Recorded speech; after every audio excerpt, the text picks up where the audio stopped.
It's the first time in human history where poets are looked at as like a dumb person. My name is Mavi, I'm from Charlotte, North Carolina. Ultimately, like writing raps is like some super nerdy shit to do. I think hip hop is really looked at as a macho, braggadocious thing. And it is, in the same way that I guess like hardcore music is aggressive. But when you like look at communities like hardcore, like punk, beneath this like aggressive veneer are like people who are like deeply caring, concerned with social issues and just deeply loving people. I think hip hop is similar in that way. Every rapper is a nerd. That's probably the biggest misconception. The most gangster to the most alternative, every rapper is a nerd. And I know it because I be around. In terms of the amount of media consumption and then like combining that with lived experience through simile and metaphor, it's extremely nerdy. When I'm making songs, I really like personal narrative. My favorite songs of mine are songs where like I'm trying to say like a larger, more overarching truth, like a proverb, and then I use a direct lived experience of mine to like as evidence for it, you know? Most of my artistic influences, I'll say, are non-musical. I'm a big pro wrestling guy. I love furniture. I love like visual art. Like I'm always in a museum. I got some really cool music that I've been making. It's different and adventurous and dangerous, even a little bit risky. So I'm excited, scared. You know, I would describe my style of music as like jazzy, introspective, musical, sometimes intense, human, very human.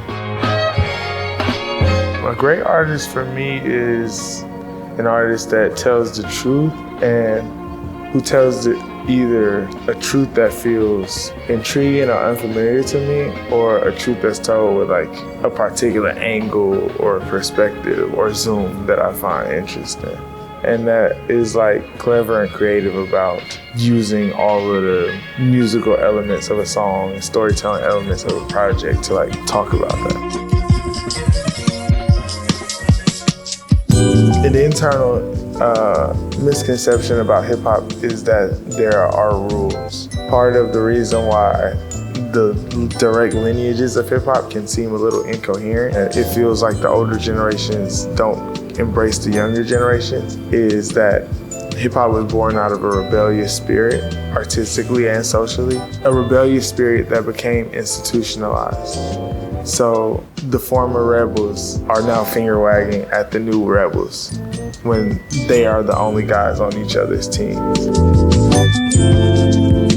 I'm from Charlotte, North Carolina, which is also another one of those quote unquote B markets where funding and access for equipment and performances and community, things like this aren't as available.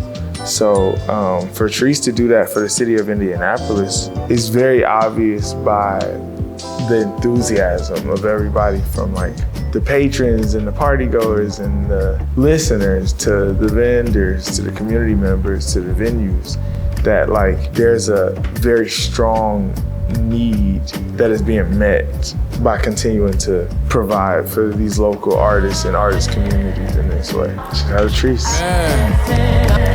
Breathing out of love for us. Yeah, I praised Mino for performing my song tonight. Last time I asked him, he didn't remember the words, so I'm putting him on blast. Mino, learn your lyrics. But yeah, I think we'll do it tonight. I